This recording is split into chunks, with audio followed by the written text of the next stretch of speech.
Hello guys, good morning po sa inyo lahat guys. May ipapakita lang po ako sa inyo na ipinagawa ko po sa asawa ko na tayo magtatanim po ng mga halaman na gulay. Nagpaayos po ako ng mga lagayan ko at pinalagyan ko na po ng lupa yung mga lalagyan para pagdating po ng mga tanim ko, mga buto, saka ko po na po ilalagay yung mga buto. Pero meron na po inailagay na binhi. Yung iba po tumutubo na. Tingnan natin guys yung mga nilagay niya. Ayan guys, pakita ko sa inyo.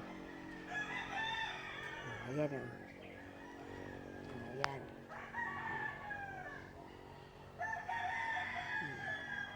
Yan po ay bawang.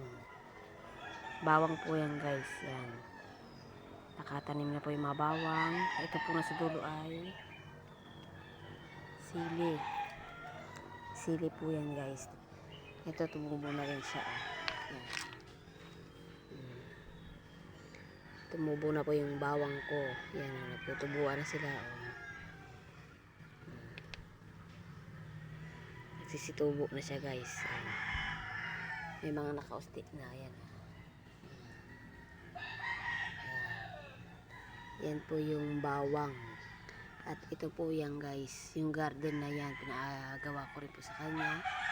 Kasi po magtatanim po tayo ng pechay. Pechay, tsaka talong, okra, tsaka sitaw. Magtatanim po tayo dyan. Yan. Nagpagawa po ako sa kanya.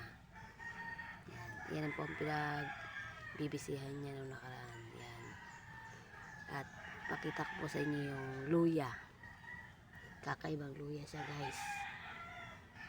Ito, luyang ano siya. Ito. Yan, oh. Yan. Oh. Luyang itim. Yan. Ang laki na, oh. Yan yung tanim niya. Luyang itim. Yan. Ang taba niya guys, no. Yan ang tanim namin guys. At ito yung mga pinabinhi ko. Yan. Yan. Kasama na dyan guys yung mga kamatis. Yan. May mga kamatis yan dyan guys. Kasama na yung mga kamatis dyan. Ililipat na namin yan doon sa kabila. Yan. Para magkaroon na kami ng mga tanim na gulay. Yan. Diba nakikita nyo guys? May siling labuyo yun, ang lalaki. Malapit na naman din siya tumubo. Yan. Kaya yan ang mga taniman ko. Yan. Susunod papakita ko po sa inyo kung gaano kaganda ang aking garden na to pag may mga tanim na siya guys. Kasi lalagyan po namin ng harang yan para hindi po siya tuka-tukain ng mga manok. Kasi manok po ang kalaban natin. Pag tinuka-tuka po nila yan, wala na. Masisira lang po ang dahon ng gulay. Oh, yan guys. Pinakita ko lang po sa inyo ang aking garden na pinagawa. Yan.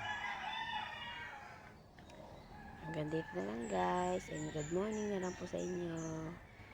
Thank you very much po. God bless.